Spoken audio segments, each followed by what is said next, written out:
Bonjour à tous, j'espère que vous allez excellemment bien et aujourd'hui on va parler sport mécanique, on va parler de Formule 2, et oui des petits jeunes de la Formule 2. Alors parfois ils ne sont pas si jeunes que ça, parce que faut savoir, pour accéder à la Formule 2, il faut avoir déjà fait au moins 3 à 4 ans dans d'autres formules de promotion. C'est assez rare qu'on arrive directement en Formule 2, quoiqu'il y en a certains c'est le cas. On parlera des pilotes payants à la fin de cette vidéo. Mais l'objectif donc de cette vidéo, c'est de faire un débrief à mi-saison, un peu après la mi-saison de la Formule 2. On avait fait un débrief, je crois me rappeler, après Bakou. Et depuis, on n'avait pas fait de vidéo sur la Formule 2 parce qu'il y a eu le cyclisme qui nous a pris du temps sur la chaîne avec le Giro, le Tour de France. On a eu la Coupe du Monde féminine également de football. Donc on a eu 3 événements quasiment qui se sont enchaînés d'une traite. Donc c'était pas simple de faire des sports mécaniques. Mais ça y est, désormais, on a de nouveau un petit peu de temps. Donc on va faire le point sur la F2. En plus, en ce moment, c'est les vacances. Avant la reprise du côté de Spa-Francorchamps. Donc tout de suite, le débrief de la Formule 2. Et on commence avec le bilan des Bleus. Et oui, contrairement à la F3 où il n'y a pas de français, ce qui semble assez étonnant alors qu'on en a eu pendant des années en Formule 3 Europe, en F2, eh bien cette année c'est plutôt très bon. On a plutôt, c'est rare d'avoir 3 français en F2 ou en GP2. Il faut remonter aux premières années de ce championnat, à l'époque des Préma, Lapierre. Ou même Grosjean à l'époque qui était très performant dans cette catégorie-là. Alors on commence avec cette Formule 2 avec le français qui est pour moi le plus performant depuis le début de saison, c'est Antoine Hubert. Antoine Hubert, 8ème du championnat de Formule 2. Déjà 2 victoires cette saison pour Antoine. C'était à chaque fois la deuxième course, que ce soit du côté de la France, mais également du côté de la manche précédente, qui était du côté de Monaco, où il avait fait une excellente course à Monaco en bloquant, je crois que c'était Matsushita qui était derrière lui, le japonais. Non, c'était pas Matsushita, je sais plus qui y avait derrière Antoine Hubert. Je vais regarder un petit peu. Deuxième derrière Antoine Hubert à Monaco. Je ne l'ai pas, donc c'est fantastique. Non, j'ai que les abandons, 4ème, 5ème. Ah si, voilà, Willy Deletraz, voilà, qui était deuxième à Monaco. Heureusement, j'ai le tableau des résultats, parce que des fois j'ai un peu du mal à me souvenir de tout ce que j'ai vu depuis quelques temps. Surtout que ça remonte quand même, Monaco, c'était au mois de mai. Au moins, pour dire qu'il fallait qu'on fasse un point sur la F2 quand même. Alors, Antoine Hubert, bonne saison pour le pilote français. Il y a du très bon. C'est 2 victoires, sa 4ème place lors de la première course à Bahreïn. Également le meeting de Barcelone où il avait été plutôt régulier, 6ème et 5ème. Il y a du moins bon, depuis quelques courses, ça se passe pas très bien pour Antoine Hubert. Alors pas aidé au Hungaroring, il faut le dire, également par son équipe, qui a eu la bonne idée d'inverser les pneus avec Tatiana Calderon, ce qui fait que les 2 pilotes se sont fait disqualifier. Ça montre un petit peu que Arden, de temps en temps, c'est vraiment amateur.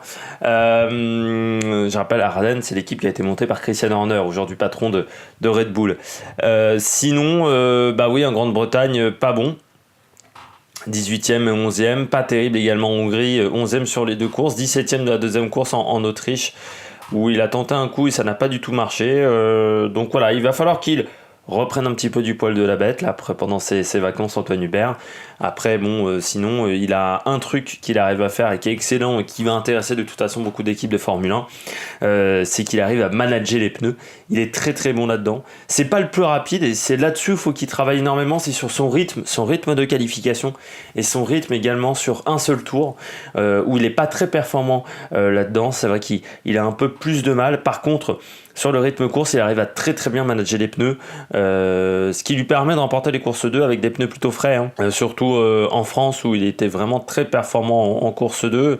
Et puis il a souvent été bon en course 1, 4ème en Autriche, 8ème que ça soit en France ou à Monaco, alors qu'il partait plutôt loin sur la grille, 6ème en Espagne. Voilà, à part la 10e place en Azerbaïdjan du côté de Bakou, et c'était énormément raté sur les restarts, Antoine Hubert fait plutôt une bonne saison. Après, pour l'année prochaine, il va falloir quand même envisager peut-être de changer d'équipe, parce que Ardennes, je ne sais pas si on peut être performant chez Ardennes. Il faudra voir s'il y a de la place. Peut-être chez ART, si De Vries est champion, peut-être chez Dams, si Latifi est champion. Malgré tout, bonne saison pour Antoine Hubert, mais voilà, il y a encore des points de progrès assez importants pour le pilote français, mais je suis sûr qu'il est capable de les réaliser pour un pilote qui, je regardais un petit peu son champion de F3, mais c'est vrai que même en F3, il n'avait pas fait une saison avec beaucoup de victoires, en GP3 pardon, l'année dernière, où il avait fait simplement 2 victoires. Donc voilà, il faut qu'il travaille encore sur le rythme, être un peu plus régulier, voilà, faire un peu plus de pole position, mais c'est pas son... ça n'a pas toujours été une réussite pour lui les pole position, parce que à part en F4 France, où il en avait fait 10, sinon il a parfois été champion avec simplement 2 pole position en GP3, il a que 2 pole position même en GP3, c'est pas le pilote qui est le plus rapide, donc voilà, faut qu'il progresse vraiment là-dedans s'il veut être plus performant dans ce championnat de F2. On passe rapidement à Dorian Boccolacci. Alors pourquoi rapidement à Dorian Boccolacci? Bien tout simplement parce que Dorian Boccolacci n'a plus vraiment de volant à temps complet. On rappelle, il a fait le début de saison chez Campos jusqu'au au Grand Prix de France, qui s'était pas très bien passé pour lui, avec 2 bons meetings et puis 3 autres qui étaient moins performants. Il a fait également un meeting chez Trident, c'était du côté de l'Autriche pour remplacer Borung. Boschung, à chaque fois je veux le prononcer Borung, c'est Boschung, Ralph Boschung. Depuis, eh bien, il a raté 4 courses, il a raté 2 meetings, c'est pas sûr que l'on revoit sur le reste de la saison Dorian Boccolacci. C'est dommage pour Dorian Boccolacci, c'est le manque de moyens qu'il a. Le pilote français, c'est un petit peu récurrent chez le pilote français, ce manque de moyens. Ça lui avait coûté une bonne saison l'année dernière en GP3, vu qu'il était chez MP Motorsport, qui n'est pas la meilleure équipe, où il avait fini 10ème, même s'il avait une victoire et qu'il a fait qu'une demi-saison. Ensuite, ça s'était pas si mal passé que ça en F2 dans la même équipe. En GP3 chez Trident, il avait fait 6ème, mais il n'a jamais forcément eu le budget pour faire des très bonnes courses, le pilote français, donc c'est un peu dommage. Lui qui a fini déjà 2ème du championnat de France de F4 et de l'Eurocup Formule Renault. Bon bah voilà, après on sait qu'il a du talent, Dorian Boccolacci. Ce qu'on aimerait maintenant, c'est qu'il ait le budget, et on en parlera à la fin de la vidéo, hein, des problèmes de budget et du problème de ce système aujourd'hui en F2 qui, je trouve, est un peu mauvais sur certains points. Mais ça, on reviendra ça en fin de vidéo. Mais voilà, Boccolacci, on espère qu'il retrouve un volant très rapidement, que ça soit chez Trident ou dans une autre équipe, parce qu'on sait qu'il a un énorme potentiel, ce pilote-là français, et qu'il ne peut pas le montrer actuellement. On finit avec Giuliano Alesi, le pilote français qui n'est pas très performant. Est-ce que c'est une surprise, le manque de performance de Giuliano Alesi, le fils, on le rappelle, de Jean Alesi? Pas vraiment, hein. En GP3, il a fait 3 saisons. Pas fait mieux que 5ème en GP3, avec une première saison qui était pas loin d'être catastrophique, hein, 22ème simplement avec un petit point. J'ai l'impression que on est parti pour la même chose en F2. Alors on va me dire que je tape beaucoup sur lui, mais en même temps on peut. Déjà, il n'est pas très performant. Il n'est pas à l'aise avec la voiture, c'est normal, c'est pas le meilleur pilote du monde. Deuxièmement, il abandonne régulièrement. Il est dans beaucoup de mauvais coups, et ça, c'est pas bon. Parce que quand on n'est pas bien avec la voiture, eh bien, il faut aller au bout des courses. Et on voit quand même que Giuliano Alesi, il a abandonné 6 fois déjà depuis le début de saison. 6 abandons depuis le début de saison pour Giuliano Alesi, c'est beaucoup trop pour le pilote français, pour un pilote débutant. En comparaison, Antoine Hubert n'a pas abandonné une seule course. Dorian Boccolacci n'en avait que 2. Alors certes, il n'a pas fait tous les meetings, mais même Mick Schumacher a moins d'abandon. Donc c'est une très mauvaise saison pour Giuliano Alesi. Après, pour moi, c'est pas une surprise, parce que en GP3 il était pas performant, et quand on n'est pas performant en GP3, on peut pas être performant en F2. C'est la suite logique en fait de la carrière. Mais l'avantage, c'est que Giuliano Alesi, il a un père qui est connu, il a un père qui est capable de récupérer de l'argent. C'est un petit peu comme Pedro Piquet. Après, est-ce que ça durera encore longtemps? Est-ce que Jean Alesi pourra l'amener en Formule 1? Je ne pense pas. Mais Giuliano Alesi, ça devrait être depuis très longtemps qui devrait être viré du driver development de chez Ferrari parce qu'il n'a jamais rien prouvé dans sa carrière, même en F4. Simplement 4e du championnat de F4 en 2015. Bon, c'est sympa la F4 France, mais quand on est 4e, c'est qu'on n'est pas très performant. Alors des fois on évolue au fur et à mesure de sa carrière, mais de passer de 4e en Formule 4 à déjà réussir à aller directement en GP3, ça c'est pas normal. Ça montre que, voilà, heureusement que son père a de l'argent. Et puis en GP3, il a jamais montré qu'il était très performant. L'année dernière, il avait fait moins bien que lors de sa saison 2017, il a fait qu'un point de plus même, donc c'était vraiment pas top, alors qu'il y avait 3 courses en plus dans le championnat. Donc il va falloir qu'il progresse. Giuliano Alesi très rapidement, parce que je suis pas sûr qu'on lui garde une place à vie chez Trident, surtout vu les résultats en ce moment de Trident en F2 qui sont très très mauvais. Eh bien, pour les pilotes auto, on peut commencer avec Nyck de Vries, le leader de championnat. Alors, quand on s'était quitté, il était plutôt vers la 5e, 6e place. Mais il faut dire que depuis, il a enchaîné les belles performances. Nyck de Vries, 3 victoires dans le championnat. Nyck de Vries, c'était le cas en Espagne, à Monaco, également en France. 4 podiums également depuis l'Azerbaïdjan, 3 troisième places, une 2e place en Hongrie. Son plus mauvais résultat, c'est une 7e position lors de la 2e course à Monaco, et ce qui est un petit peu normal quand on part 8e sur la grille. C'est difficile de faire mieux à Monaco, et puis 10e également, j'avais oublié, de la 2e course en France du côté du Paul Ricard, où il avait fait quelques erreurs de pilotage, je crois me souvenir, du côté de cette course. Alors Nyck de Vries, pilote d'expérience, 24 ans Nyck de Vries. On a l'impression comme ça que c'est jeune, mais pour de la F1, c'est déjà vieux. Verstappen a déjà 2 ans de moins.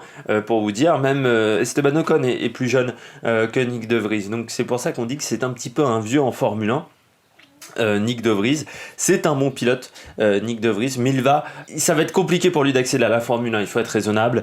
Quand on a 24 ans, 25 ans, il n'y a pas forcément énormément de places disponibles. C'est pas un pilote qui est forcément un pilote payant, Nyck de Vries. Alors certes, il a des gros sponsors, le néerlandais, mais pas forcément suffisant pour lui accorder une place en Formule 1. Après lui, il a trouvé une solution de secours. Il fait en ce moment pas mal d'endurance, le pilote néerlandais, ce qui devrait lui permettre d'assurer son avenir de pilote professionnel dans les années à venir, parce qu'on sait que c'est important pour un pilote de gagner de l'argent, tout simplement pour pouvoir survivre, bien entendu, dans ce monde incroyable qui est le monde du sport automobile. Par contre, Nyck de Vries, on peut être content parce qu'il est très constant en ce moment. Alors il mène pas le championnat avec beaucoup d'avance sur Latifi, il y a 25-30 points, voilà, il y a 30 points, sauf qu'il reste encore 8 courses dans ce championnat. Il reste la Belgique, l'Italie, Sochi, et puis également Abu Dhabi pour la fin de saison. C'est-à-dire qu'entre Sochi et Abu Dhabi, il y a quasiment 2 mois où il va falloir trouver des occupations pour ces pilotes-là. Mais on espère que pour Nyck de Vries, ça ira bien pour le pilote néerlandais. Mais bonne saison, bon pilote, des bonnes qualifications, des bonnes courses. Il est intelligent en course, il n'y a pas grand-chose à dire pour le pilote néerlandais. Deuxième pilote au top, Nicolas Latifi. Nicolas Latifi qui... Bon, ça marche un peu moins bien qu'en début de saison, il faut le dire. Il caracolait en tête du championnat après Barcelone, avec 3 victoires dans cette courte période. Il a eu un mauvais meeting à Monaco où il prend aucun point, 12e et 10e. Ensuite, il a fait des résultats un peu mieux en France et en Autriche, mais c'était quand même en deçà de ce qu'il était capable de faire. Par contre, depuis la Grande-Bretagne, ça va mieux, avec une 2e place et une victoire en Hongrie dans la course longue, dans la course du samedi, puis une 5e et une 7e place dans la course sprint. Bon, ça va mieux pour Nicolas Latifi, qui a eu des week-ends où il était dominé même par Sete Camara, son équipier chez Dams. Après Latifi, on le sait, son objectif c'est d'être champion de F2, parce que s'il est champion de F2, il a une place chez Williams, c'est quasiment assuré, mais même 2e du championnat, il a une place chez Williams assurée, vu les performances en ce moment de Kubica. Je pense qu'il va coûter pas mal de points, c'est le fait de faire des essais. Il a fait les essais du Canada EL1 avec Williams, ça l'a peut-être un petit peu perturbé, le décalage horaire, tout ça, entre la manche de Monaco et la manche du Grand Prix de France. C'était peut-être pas forcément la meilleure idée qu'il ait eue. On sait que l'année dernière, dernière, par exemple, George Russell refusait de faire des séances d'essais libres 1 avec Williams, tout simplement pour se concentrer sur le championnat, contrairement à Lando Norris, et ce qui a peut-être permis de gagner le championnat à George Russell, en plus bien entendu d'un talent naturel qui n'est plus à prouver, surtout quand on le voit depuis cette saison où il fracasse Kubica en F1. Du côté de Nicolas Latifi, donc plutôt une bonne saison, il retrouve du rythme, on va voir ce que ça va donner sur la deuxième partie de saison. Après, Latifi peut-être progresser encore en qualification pour le pilote canadien. Ça, je crois que c'est un objectif. Par contre, il manage plutôt bien les pneus. Il est très intelligent dans sa manière de gérer les courses, je trouve, avec son ingénieur qui a un putain d'accent français. Il a un putain d'accent quand il parle anglais, son ingénieur, c'est fantastique. Vous voulez apprendre l'anglais facilement, écoutez les conversations chez Dams avec la radio. Mais voilà, Latifi, bonne saison. S'il continue comme ça, il peut vraiment gêner Nyck de Vries. On finit avec ses pilotes au top avec Guan Yu Zhu. Alors je n'arrive jamais à le dire, donc faut m'excuser. Le chinois et moi ça fait 4. Guan Yu Zhu chez Univertozzi, le rookie qui est en ce moment le mieux placé, il faut le dire. Et pourtant c'était pas forcément assuré. Lui qui n'a pas forcément un palmarès exceptionnel, deuxième du championnat de F4, mais ça remonte déjà il y a 4 ans. Il avait fini cette même année à 15e simplement du championnat de F4 Allemagne en ne faisant pas toutes les courses quand même, il faut le signaler. Après en Formule 3 européenne, il avait été assez moyen, 13e, 8e, 2 années de suite chez Prema, alors que Schumacher remportait le championnat la même année. Donc voilà, on ne s'attendait pas à ce qu'il soit très performant en Formule 2, mais il a l'air de s'adapter très bien à cette voiture. Pas de victoire pour le moment, contrairement à Antoine Hubert. Son meilleur résultat reste une 3e place qu'il a réalisée à 4 reprises. Par contre, il prend des points assez régulièrement, malgré un début de saison qui n'était pas exceptionnel. Il a de la chance également d'avoir un équipier qui a de l'expérience, Luca Giotto, ce qui lui permet peut-être de partir du côté d'avoir des bons réglages. Il est chez Univertozzi, qui est l'ancienne équipe Rosheim Time, qui est une équipe donc qui était très performante l'année dernière en F2, avec Markelov par exemple. Donc c'est les cendres de cette équipe-là, c'est les mêmes mécanos Univertozzi. Donc voilà, il est bien formé, il est pilote Renault, parce qu'on se demandait pourquoi Renault l'avait pris en driver development, à part peut-être pour un côté financier, parce qu'on sait que Renault veut s'étendre en Chine. Eh bien pas simplement, et il est aussi performant depuis le début de saison. Alors on attend de lui peut-être un peu plus de constance sur certains meetings, par exemple en Hongrie il prend que la 9e place sur les 2 courses. En Azerbaïdjan c'était pas top, également en Autriche 6e et 8e, donc peut-être un peu plus de performance pure. Mais pour l'année prochaine, ça sera forcément un concurrent sérieux pour le titre, surtout s'il reste dans la même équipe.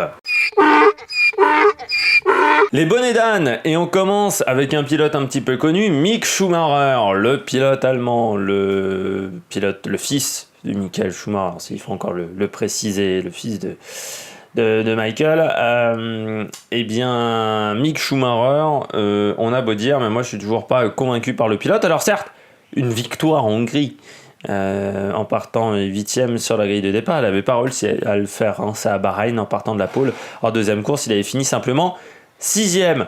Après, le problème de Mick Schumacher, c'est qu'il est capable d'énormes coups d'éclat. Par exemple, sa 4e place en Autriche alors qu'il part dernier sur la grille. Pareil en Azerbaïdjan, il partait loin sur la grille et en deuxième course, il fait 5e. Et de résultats beaucoup moins bons. Un week-end monégasque catastrophique, un week-end en Espagne également catastrophique, alors que normalement il devrait maîtriser cette piste, un double abandon en France, voilà, et puis ensuite des bons résultats en course 2. Ses meilleurs résultats sont toujours en course 2 pour le pilote allemand, 6e à Bahreïn, 5e en Azerbaïdjan. Son meilleur résultat en course 1, c'est 2 8e places, donc ce qui n'est pas exceptionnel pour un pilote pourtant qui a des moyens, soutenu par Ferrari, soutenu même de manière assez importante par Ferrari, beaucoup plus que Callum Elliott par exemple, le pilote britannique, soutenu également par les sponsors de son père. Il a les mêmes sponsors que Michael Schumacher, la casquette avec le même sponsor dessus, et puis on l'a beaucoup aidé, on le disait, mais il a roulé avec une voiture pendant tout l'hiver, sur des anciennes GP2 également pour s'adapter à la catégorie, et pourtant les résultats ne sont pas là, contrairement à Otton Hubert qui est certes soutenu par Renault mais beaucoup moins soutenu au niveau financier, et puis surtout qui est contrairement à Mick Schumacher, dans une équipe beaucoup moins forte. Il n'est pas chez Prema. Prema qui est pourtant remporté le championnat avec Charles Leclerc, par exemple, ces dernières années. Il est simplement chez Ardenne, qui n'est pas très performant depuis quelques années. Et surtout, il n'a pas l'avantage d'avoir une équipière très performante. Alors, Mick Schumacher a la Sean Gelael, mais Sean Gelael, c'est le meilleur des pilotes payants, on va dire, dans cette catégorie, le pilote indonésien. Pour le pilote allemand, on s'attend à beaucoup mieux. Peut-être qu'il a du mal à gérer la pression du fait d'être sur les Grands Prix. Il est toujours en interview. On n'entend parler que de lui en F2, alors qu'il y a d'autres pilotes qui sont bien devant lui. Peut-être qu'il a du mal à gérer cette pression. C'était moins le cas en F3. Il était moins regardé en F3, qui n'est pas les courses de F3 sont pas avant les Grands Prix de F1. Là, c'est le cas, donc on le regarde toujours. Le fait d'avoir roulé également en essai chez Ferrari n'aide pas. Mais voilà, il va falloir qu'il fasse mieux, Mick Schumacher, s'il veut continuer dans sa progression vers la F1. Surtout, il va falloir qu'il fasse attention parce qu'il y a un petit David Schumacher qui arrive qu'en F3 régional. Et David Schumacher, lui, c'est le fils de Ralph. Et peut-être que dans les années à venir, on aura la bagarre entre les deux enfants Schumacher, comme à l'époque des grandes années en F1, entre la bagarre entre Ralph et Michael Schumacher, par exemple en 2001 ou en 2002. Où il y avait une grosse bagarre entre les deux pilotes allemands. On continue avec ces pilotes en difficulté en F2 avec le russe, c'est Nikita Mazepin, le pilote ART. Eh bien, c'est pas difficile, hein. Très peu de points amassés par le pilote russe.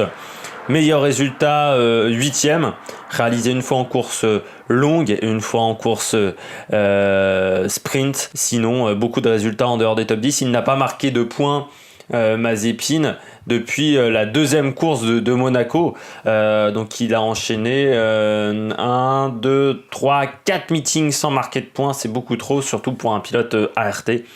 Après, Mazepin, c'est un petit peu comme Alesi, c'est pas vraiment une surprise. C'est pas un pilote qui a dominé l'année dernière en GP3. C'est pas un pilote qui était très performant non plus en Formule 3. Il n'a jamais été ultra performant dans sa carrière, hein. Quand on regarde un peu son pédigré au pilote russe, même pas champion à domicile, et en Formule 3 Europe, il n'avait pas fait mieux qu'une 10e place chez Hightech Grand Prix, qui est pourtant une équipe plutôt de qualité. Donc voilà, on attend beaucoup mieux du russe, qui n'a pris que 6 points depuis le début de saison. Pourtant il est chez ART. ART, c'est la meilleure équipe, hein, quasiment de Formule 2 avec Prema. Donc quand on est dans ces équipes là et qu'on n'arrive pas à performer, c'est pas normal pour le pilote russe. Donc on attend qu'il arrive à gagner des courses, ou au moins à être dans les points et un peu mieux classé, parce que sinon ça va être très compliqué pour le russe, mais qui a beaucoup de mal en qualification. Jamais mieux qu'un top 10, je crois, en qualification pour le russe. Donc il va falloir faire beaucoup mieux s'il veut rester en F2 l'année prochaine, Mazepin. Et puis on finit avec ces pilotes payants. Alors les pilotes payants, pour moi, il y en a deux surtout qui m'énervent. Alors il y en a un qui vient d'arriver, il y en a même 3 désormais, parce qu'on a Maini, l'Indien, mais il y en a surtout 2. C'est Raghunathan et Calderon. Alors Raghunathan, lui, c'est le mieux, chez MP Motorsport, qui a quand même réussi, c'était jamais arrivé je crois, à avoir 12 points sur sa super licence. Donc c'est-à-dire qu'il a été exclu pendant un meeting. Je rappelle que la super licence, c'est un peu le permis. Dès que vous faites une erreur, vous perdez des points sur votre permis. Si vous faites, alors il y a un quota entre erreurs sérieuses et erreurs pas trop dangereuses. Il a quand même réussi, parce que j'ai regardé un petit peu ses fautes qu'il a faites, Raghunathan, il a quand même réussi une performance qui me semble incroyable en F2. Parce qu'il a réussi à passer deux fois, il a fait 2 tours alors qu'il y avait le drapeau à damier. Il faut savoir qu'il y a une règle, quand vous voyez le drapeau à damier, normalement ensuite vous devez rentrer au stand. Et bien lui, il a fait 2 tours comme ça, ce qui ne sert à rien, hein, en soi. Et c'est pour dire qu'il est peu performant, parce que réussir à faire un tour supplémentaire avec une voiture de monoplace, c'est-à-dire qu'on a peu consommé avec la voiture, donc on a peu monté très haut dans les tours, donc on n'a pas roulé bien vite avec cette voiture. Il est en moyenne sur la plupart des circuits à 2 secondes 5 des pilotes les plus rapides. C'est très très dangereux, je trouve. Il n'a pas marqué un point. Son meilleur résultat, c'est une 11e place lors de la course sprint du côté de Bakoum. Il y avait eu pas mal d'abandons. En course longue, c'est encore pire. Je crois que c'est simplement 13e. Oui, 13e. En moyenne, il est entre la 17e et la 19e place. Donc c'est pas très reluisant pour ce pilote-là. Pareil pour Calderon, hein. Calderon qui n'a pas marqué de points non plus, beaucoup d'abandons. Alors elle n'a pas de points en moins sur sa super licence, mais elle n'a jamais été très performante, hein. Simplement deuxième du challenge MRF Formula 2000, qui est pour le meilleur championnat au monde. Sinon, jamais performante.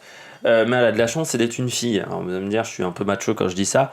Oui, mais en sport mécanique, on a tendance à laisser passer un peu plus de choses du côté des filles, parce qu'un mec qui marque 0 points et qui fait les courses qu'elle fait chez Arden, il se fait virer, hein. Ça, je vous le dis. Si Antoine Hubert faisait la même chose chez Arden, il ne serait déjà plus là en F2. Alors qu'elle, elle continue en F2 alors qu'elle n'est pas performante. Calderon, mais en fait ça résume bien un problème aujourd'hui en F2, un problème du système de la Formule 2, c'est que c'est pas normal qu'en F2 on ait des pilotes payants. Déjà j'ai du mal à le concevoir en F1, mais bon, les budgets sont tellement énormes, mais en F2 bon, on pourrait ne pas avoir de pilotes payants, mais pourquoi on a des pilotes payants alors qu'on n'a pas les meilleurs jeunes en F2, et qu'il y a des Boccolacci par exemple qui ne peuvent pas accéder à la Formule 2 parce qu'ils n'ont pas le budget, tout simplement parce que ça coûte extrêmement cher aujourd'hui une Formule 2. Le baquet en F2 c'est 1 million d'euros pour la saison, voire un peu plus. Et forcément, tous les pilotes ne peuvent pas le faire. Alors, vous avez plusieurs solutions. Soit vous êtes un pilote payant, c'est le cas de Latifi, qui est soutenu par une marque de café. C'est le cas de Calderon, de Raghunathan, de Boschung également, on peut le dire. Également de Deletraz un petit peu, même si c'est pas le pire Deletraz, c'est qu'il a un gros sponsor Deletraz pour l'aider. Mais c'est le cas également de pardon, j'ai oublié. Il y en avait un autre que je voulais mettre dans tous ces pilotes payants. Non, mais je vais le retrouver, hein, ça va revenir. Mazepin. Oh, voilà, Sean Gelael, le coéquipier de Mick Schumacher.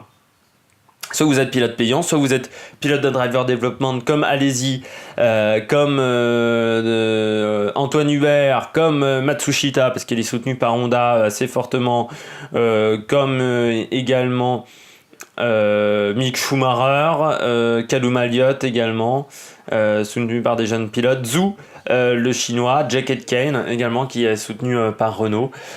Soit après faut se débrouiller pour avoir des budgets, ou soit faut être un excellent pilote dans la catégorie, et Boccolacci ne l'a pas encore montré, donc c'est vrai que c'est dommageable que des pilotes comme l'Indien qui en plus n'a jamais été performant, je regardais, et en plus il a fait plein de catégories différentes. Il a fait du GP3, il a fait des Boss Grand Prix. Alors c'est son seul titre, c'est le Boss Grand Prix. C'est vrai que les Boss Grand Prix c'est une catégorie absolument fabuleuse de voitures de F1, mais d'il y a 10 ans. Avec des pilotes, c'est des gentleman drivers qui participent à ce type de catégorie, donc c'est pas vraiment très performant. Je crois qu'il a fait également du GT, j'avais vu. Il a fait de la Blancpain en Asie. Il a fait la Michelin, le Mans Cup, où il a fini 46e en faisant qu'une course et en prenant un demi-point. Mais voilà, c'est vraiment une catastrophe ce pilote-là, et j'espère qu'ils ne reviendront pas en F2 l'année prochaine, mais je crois que c'est un vœu qui ne risque pas vraiment d'être réalisé. Alors cette vidéo est un peu longue, mais il y avait beaucoup de choses à dire sur la F2, mais comme vous en avez l'habitude, on finit avec les classements, et on commence avec le classement pilote. Du côté de ce championnat, vous l'avez à l'écran, Nyck De Vries en tête avec 196 points, il a 30 points d'avance sur Nicolas Latifi. C'est pas beaucoup parce qu'il reste encore 8 meetings avec beaucoup de points à prendre pour le vainqueur de chacune de ses courses. Derrière, on a Sergio Sete Câmara, le Brésilien, soutenu par tout le Brésil, par Massa également. On veut un remplaçant à Massa du côté du Brésil, qui lui est à déjà 50 points de Nyck De Vries. Ensuite, on retrouve Luca Giotto, dommage Luca Giotto. Beaucoup d'erreurs, beaucoup d'inconstance, il est rapide, mais il fait également pas mal de fautes. Le pilote italien, et puis il rate souvent ses départs. 5e, Jack Aitken, dommage qu'il soit chez Campos, c'est pas la meilleure équipe du plateau. Zhou, 6e, Matsushita, il n'arrive pas à manager ses pneus, ce qui lui fait perdre beaucoup de place en fin de course. Antoine Hubert, 8, ensuite Louis Deletraz, Jordan King, Mick Schumacher 11e, Boccolacci 13, Giuliano Alesi simplement 19e avec un petit point récupéré sur la deuxième course du Grand Prix de France, et puis on retrouve également 5 pilotes qui n'ont pas marqué de points, dont 3 qui font la saison complète. C'est le cas de Calderon, c'est le cas de Raghunathan, 2 qui font la saison complète, et puis on a également le pilote indien qui a remplacé Boccolacci chez Campos, Maini. Du côté du classement Équipe, eh bien on trouve en tête Dams avec 307 points, l'équipe qui avait comme directeur Jean-Paul Di Rio. Derrière Univirtozzi avec Giotto et Zhu 242 points, déjà quasiment 65 points d'avance. ART qui fait pas une très grande saison, l'équipe française, simplement 3ème avec 202 points. Campos, très grosse saison pour une équipe qui n'a pas beaucoup de moyens. Carlin, ils ont 2 bons pilotes Carlin, mais ils n'arrivent pas à être très performants.